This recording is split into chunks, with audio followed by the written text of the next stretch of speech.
मुझे बताओ कि तुम हो कौन? मूर्ख, तू अभी भी महाबलेश्वर शिव शंकर को नहीं पहचान पाया। मूर्खता ही तेरा परिचय है रावण। दुष्ट, इस समय मेरा चित्त उद्विग्न है। मुझे क्रोध न दिला, अन्यथा तू क्या साधना करने बैठ जाएगा?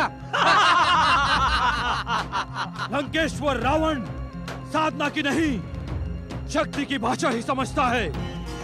यदि तुम्हारे शिव ने मुझे स्वयं आकर अपना परिचय न दिया तो मैं उनका ये निवास कैलाश पर्वत ही उखाड़कर सागर में डुबो दूंगा।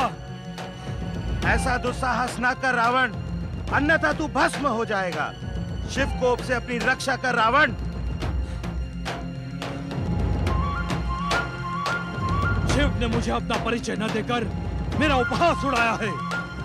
या तो शिव मुझे अपना परिचय दे या मैं शिव का निवास कैलाश ही सागर में डुबो देता हूँ।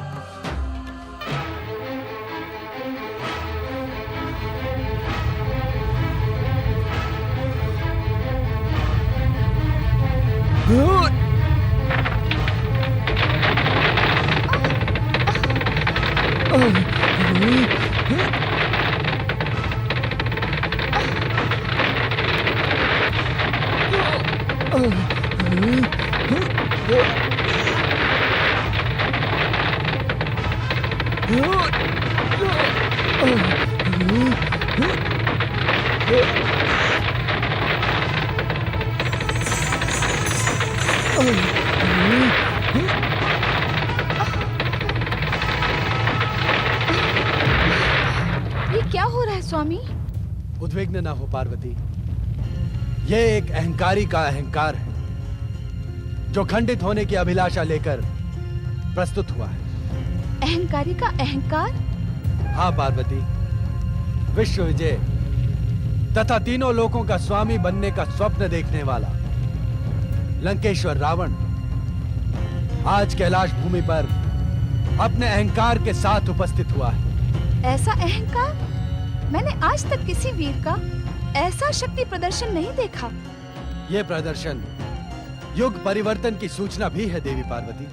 युग परिवर्तन की सूचना?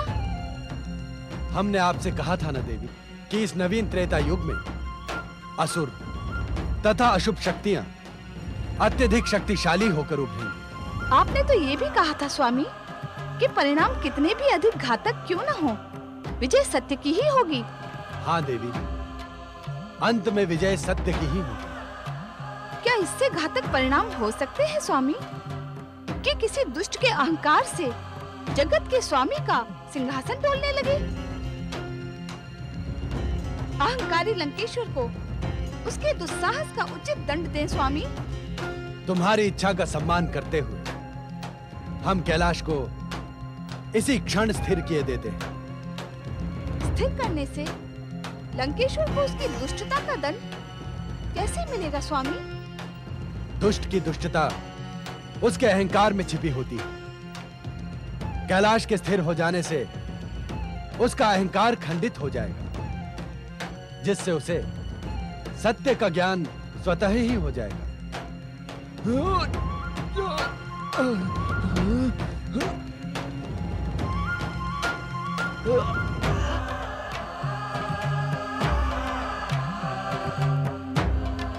लो, हम कैलाश को इसी क्षण स्थिर किए देते हैं।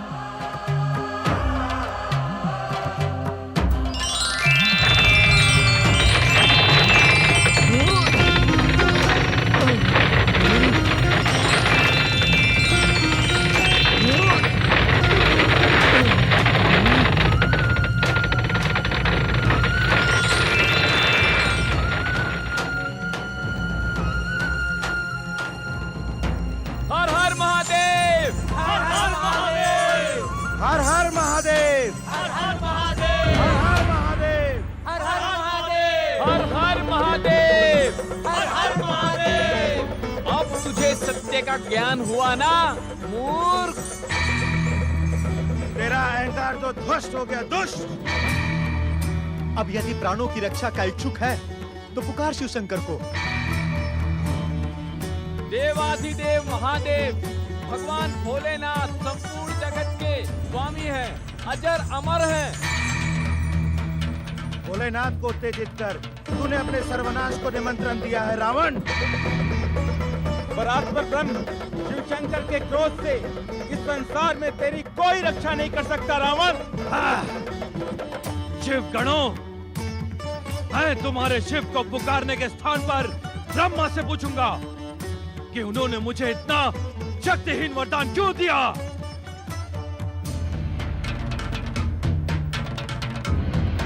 ब्रह्मदेव, ब्रह्मदेव, परमपिता ब्रह्मदेव, मेरी पुकार सुने।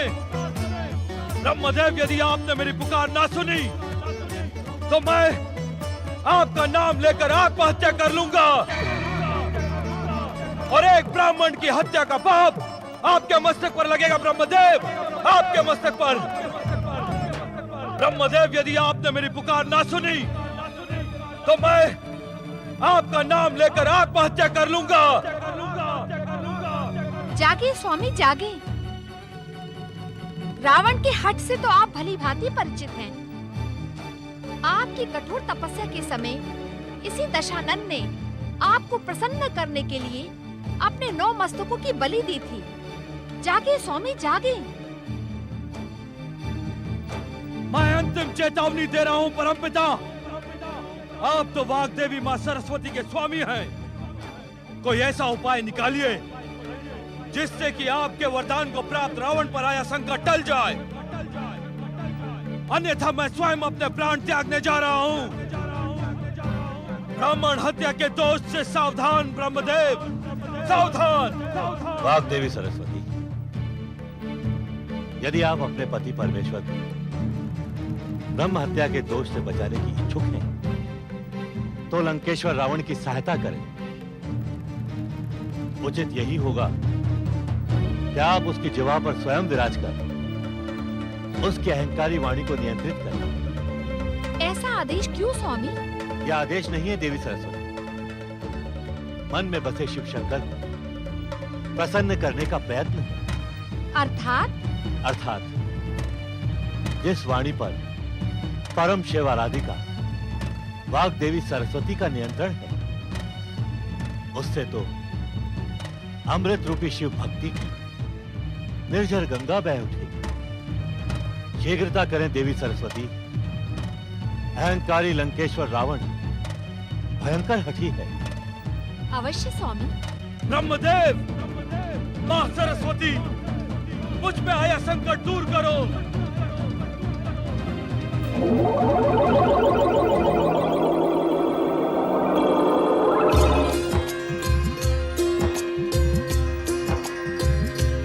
तुमने आशुतोष भगवान शिव शंकर की महानता का बखान बंद क्यों कर दिया शिवगणों?